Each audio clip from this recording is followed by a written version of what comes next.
Կներեք, ասենք այդ բանկերը իրանց հերթին գային, միջազգայիններն իրենց հերթին գային, այն մյուսներ իրենց հերթին գային, մենք էներգետիկ համակարգը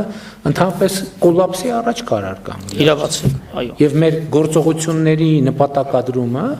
հենց Հայաստանի կրիտիկական ենթակառուցվածքը այս սպառնալիքից դուրս բերելն է։ Այո, կանխելու նմանատիպ հնարավոր զարգացումներ Որովհետև որ դա տեղի ունենար, իհարկե, ինչ էին ասելու մարդիկ, ասել են, բա այդ կառավարությունը ուր էր նայում, բա կարգավորող մարմինը ուր էր նայում, բա օպերատիվ մարմիններն ու իրավապահ մարմինները ուր էին նայում։ Ճիշտ եք ասում։ Եվ իմիջիալոց շատ կարևոր է, որ այս պատմությունը ես ուզում եմ հիշեցնեմ, որ սկսել է էլեկտրաէներգիայի մատակարարման որակի հետ կապված մեր հատկապես մարզերի, հատկապես գյուղերի բնակիչների հետ մեր շփումներից, որովհետև ինձ համար շատ անսպասելի եւ տարօրինակ փաստ էր, որ մենք տարբեր գյուղերում ներդրումներ ենք անում, ասենք միլիարդներ ենք ծախսում ճանապարհ կառուցում կամ դպրոց կամ մանկապարտեզ, գնում ենք թվում է թե գյուղերում պետքա տոնակատարության տրամադրություն լինի, մարդիկ գալիս են ասում են այս հոսանքի հարցը ինչ է լինելու, այսինքն այնքան կրիտիկական է, որ նույնիսկ այդ մեծ իրադարձությունը մարդկանց օրակարգը դրականորեն չէ։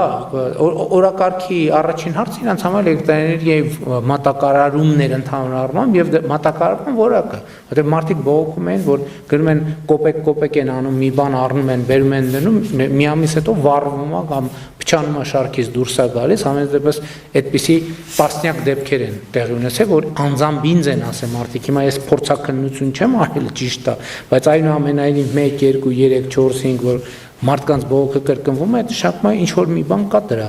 հիմքում։ Հիմա մենք էլեկտրաէներգիայի մատակարարման որակի հետ կապված կարողանում ենք կամ կարողանալու ենք ինչ որ մի բան անենք, որ այդ լարվածությունը մարդկանց սպառողական լեգիտիմ պահանջը ինչ որ ձևով հասցեագրենք։ Անշուշտ, պարոն վարչապետ, տեսեք, վիճակագրությունը վկայակոչեմ, պաշտոնական վիճակագրությունը։ Օգոստոս, սեպտեմբեր եւ հոկտեմբեր ամիսներին համեմատած անցյալ տարվա նույն ամիսների հետ, որովհետև այս ոլորտում ճիշտ է նախորդ տարվա նույն ամիսների հետ համատականը, ոչ թե նախորդ ամիսների, ուրեմն հոսանքազրկումների միջին տևողությունը նվազել է 27%-ով, դա գրեթե 1/3, 1/4 չափն է, իսկ քանակը, ինտենսիվությունը նվազել է 18%-ով։ Դա խոսում է նրա մասին, որ հերթապահ խմբերը,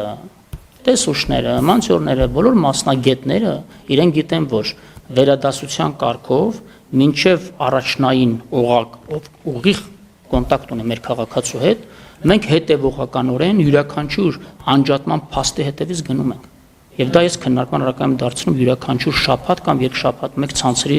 պետերի մասնագետների հետ մեր աշխատանքային քննարկումներին եւ իրենք արդեն իսկ գիտեն, որ նաեւ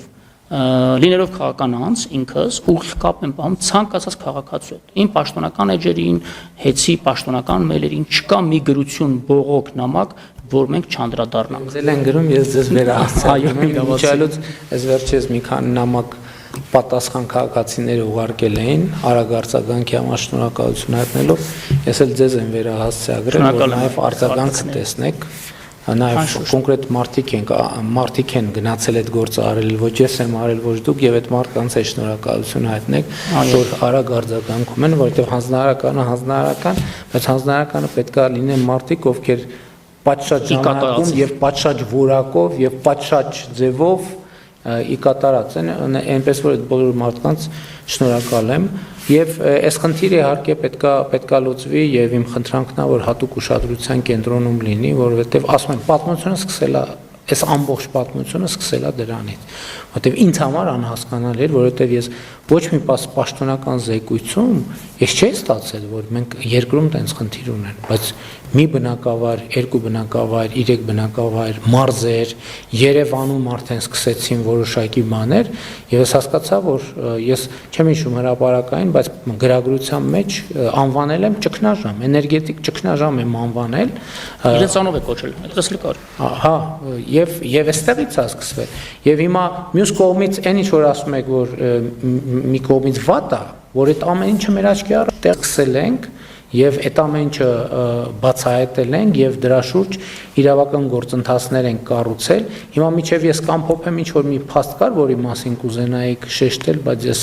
չհարցրի կամ չանդրադարձա։ Ես կուզեի այո անդրադառնալ նոր միացումների ուրեմն հատվածին։ Նոր միացումների հետ կապված էդ էլ հաջորդ խնդիրներ կներեք, որ այնտեղ գների փոփոխություններ էր տեղի ունեցել եւ երկար ժամանակ նաեւ մենք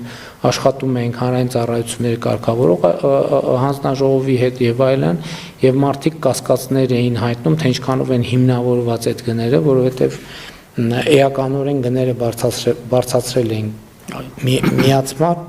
եւ դա պատճառաբանվում էր նաեւ զանգվածային մեծ տեմպով շինարարությունների, նոր բաժանորդների մեծ հոսքի եւ այլնի հետ, եւ մենք աշխատանքային կարգով քննարկել ենք եւ դուք եք ասել, որ աշխատում եք, տեսնեք այդտեղ ինչ կարող ենք անել, որպեսզի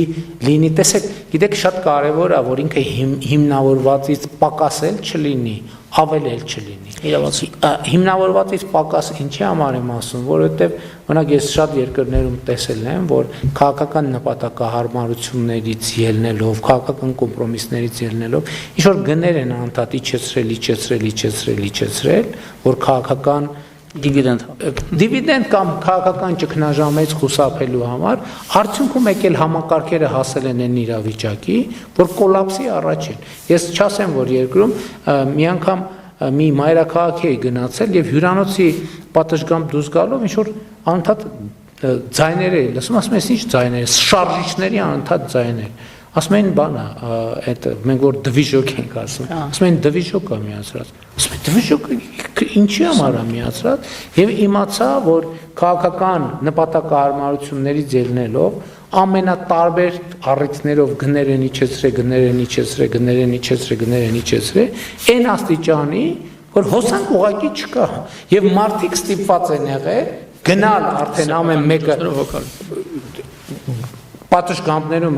մայրաքաղաքում պատշգամբներում բաներ դվիժոկները դնել, բերել բենզին կամ դիզվառելիք լցնել եւ այդ դռոցը եւ այդ հոսանքը եւ նկատի ունեմ այս տրամաբանությունը մենք մեր քաղաքացիներին պետք է ներկայացնենք, որ ինքը պետք է լինի գինը էֆեկտիվ այն աստիճանի, որ համակարգի բնականon գործունեությունը եւ որոշակիորեն նաեւ զարգացումը ապահովելու համար ու դրանից ոչ մի լումա ավել Ես էլ է շատ կարևոր, որովհետև դրանից ավելն էլ արդարացված չի, որովհետև քաղաքացին տրամաբանական հարց կտա, ես ինչի եմ այսքան վճարում, մենք պետք է այս հարցի պատասխանը գտնենք։ Հիմա այդ թեմայով աշխատում ենք։ Այո, պարոն վարչապետ, անշուշտ, նաև այդ մասին ցես հետ աշխատանքային քննարկում ենք ունեցել, մենք այս պահին արդեն որոշակի պատկերացում ունենք մոտ ինչ չափով ենք կարողանալու վերանայել եւ լիահույս եմ, որ տարեսկզբից առնվազն արդեն վերանայման այդ որոշումները կկայացնեն։ Բայց այս սկզբունքով, խնդրում եմ, շատ կարևոր է, որովհետեւ հիմա որևէ քաղաքական նպատակադրում Ես լիովին հասկացա։ Չպետք է լինի, որ մենք հաջողանալու համար այնքան իջացնենք, որ արդյունքում թեկուզ ոչ մի տարի, ոչ 2 տարի, այլ 3 տարի հետո խնդրեմ առաջանա։ Մենք պետք է բերենք, եթե ֆիքսենք, որ իրոք բարձր է, պետք է բերենք գիծ պլյուս պայմանական ասած միլումա, որը այդ միլուման ներդրվի հետագա զարգացման համար։ Իրավացեք, պարոն վարչապետ, տեսեք, միացման տարբեր տեխնոլոգիական, այսպես ասած, լուծումներ կան պարզ միացումներ, կան նախագծերով, կան իաֆազ, երաֆազ եւ այլն։ Հիմա օրինակ միացման տեսակ կա, որ 23 թվականի ապրիլի 1-ից 10 անգամ թանկացրել են։ Ընդ որում դա մասսայական միացումների մեջ է մտնում։ Հիմա ակնհայտ է, որ այդտեղ ուռճացում է ու նաև սոցիալական բեռի տեսակետից հանրային ծառայությունների կարգավորող մարմնի կողմից անհասկանալի է բնականաբար նման թանկացումը, որքան որ տնտեսապես հիմնավորված լինի։ Մենք բնականաբար այդ 10 անգամը վերանայելու ենք, այս պահին արդեն հաշվարկներ ենք իրականացնում, քանի որ վերանայում ինքնին էլ արդեն ազդելու է ընկերության մյուս տարվա բյուջեի, այդ թվում նաև սա գնի մեջ այդ բեռի որոշակի չափին, բայց ունենալով ահռելի ֆինանսական խնայողություններ ներդրումային ծրագրի իրականացման գնումների գործընթացների արդյունքում թափանցիկության ապահովման արդյունքում մենք այդ խնայողությունների մի մասը ուղղելու ենք, այսպես ասած, դրա սուբսիդավորման ընկերության բյուջեում եւ ենթադրենք, եթե 10 անգամ թանկացրեն, այո, ձեր ասացի տանվանության մեջ մենք բնականաբար չենք կարող 10 անգամ նվազեցնել, բայց առնվազն գոնե 30%, 40% հնարավոր է վերանայում ունենանք այս պահին աշխատանքներ տանող։ Արդեն հաշվարկել եք, հաշվարկի հիման վրա եք ասում, չէ՞ որ չստացվի հիմա։ Այո, ասենք հետո պարզվի։ Հաշվարկի հիման վրա եմ ասում եւ պատասխանատվությամբ եմ բնականաբար վերահնչեցնում։ Շատ լավ, շնորհակալ եմ պարոն Պետրոսյան։ Հիմա իհարկե հիմնական խնդիրը մեր ռազմավարական հետագա մոտեցումն է հետ կապված։ Մենք քննարկել ենք նաև եւ երկու հնարավոր տարբերակ կա, ինչի մասին ես հրապարակային ասել եմ, տարբերակ 1, որ մենք սահմանված օրինական ընթացակարգերով հետը ամբողջությամբ դարձնենք պետական սեփականություն, որից հետո շատ կարևոր բան է, պրոֆեսիոնալ կառավարիչ ոլորտի հրավիրենք, որ կառավարի, այսինքն կոնցեսիոն սկզբունքով ենթակառուցվածքը մնում է պետական սեփականություն, լինում է պետական սեփականություն եւ կառավարվում է պրոֆեսիոնալ ընկերության կողմից, իհարկե կառավարության վերահսկողության ներքո։ Երկրորդ տարբերակը, եթե տեսնենք, որ սա ինչ որ պատճառով անհասանելի է, որովհետև այնուամենայնիվ մենք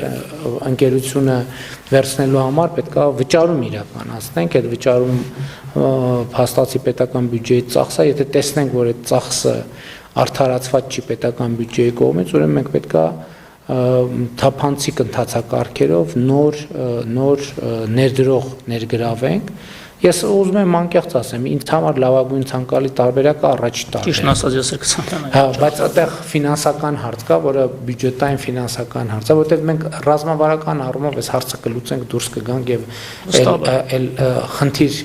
երկարաժամկետում էլ մեր երկրի առաջ այդ ռիսկերը բան կանենք, կնվազացնենք, որովհետև եթե նույնիսկ ենթադրենք, որ կառավարիչը կարող է նկատի ունեմ կոնցեսիոների հետ խնդիրներ լինեն, այնտեղ հեշտ է մեր սեփականությունն է, մենք ամբողջությամբ լիազորությունները կարող ենք ունենալ։ Եվ հիմա քննարկում ենք, այստեղ կարևոր է ընկերության օբյեկտիվ գնի դուրսբերումը, այն օբյեկտիվ գնի, որը պատկերավոր ասած օբյեկտիվ օտարման գին կարող է լինել։ Իհարկե որոշ նրբություններ, որովհետև ձեր բոլոր ասած գործոնները ազդում են իհարկե։ Ուղղակիորեն։ Ազդում են նաև են, որ ընկերությունը փաստացի այնպիսի գործողություններ արել, որ ակնհայտ հիմնավորված որոշմամբ լիցենզիա ձեռքվել է, որովհետև այդ լիցենզիան էլ շատ, եթե չասենք ամենակարևոր, ինքը այդ արժեքի մի շատ ծանրակշիռ մասն է։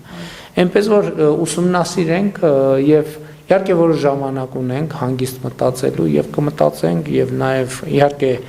ձեր տված ձեր ներկայացրած տեղեկատվություններ կվերլուծենք հանրային ծառայությունների կարգավորման հանձնաժողովի հետ էլ կխորհրդակցենք, կառավարությունում էլ կխորհրդակցենք եւ որևէ որոշում կգանք։ Այս պահին ես ուզում եմ, որ համոզված լինել, չնայած համոզված եմ, որ սպառողների իրավունքների հետ կապված մեր նախորդող շրջանի հետի բաց թողումների վրա առանձնակի ուշադրություն դարձնեք, որ մարդիկ նաև զգան գործունեության եւ այս փոփոխությունների դրական ազդեցությունը իրենց վրա։ Իհարկե շատ մանրամասներ կան, հսկայական ենթակառուցված կա տասնյակ հարցերով, տասնյակ շերտերով, եթե ոչ ավելի, այդ բոլոր շերտերին մենք հերթով կանդրադառնանք եւ հաջողություն եմ մաղթում ձեր այդ գործում։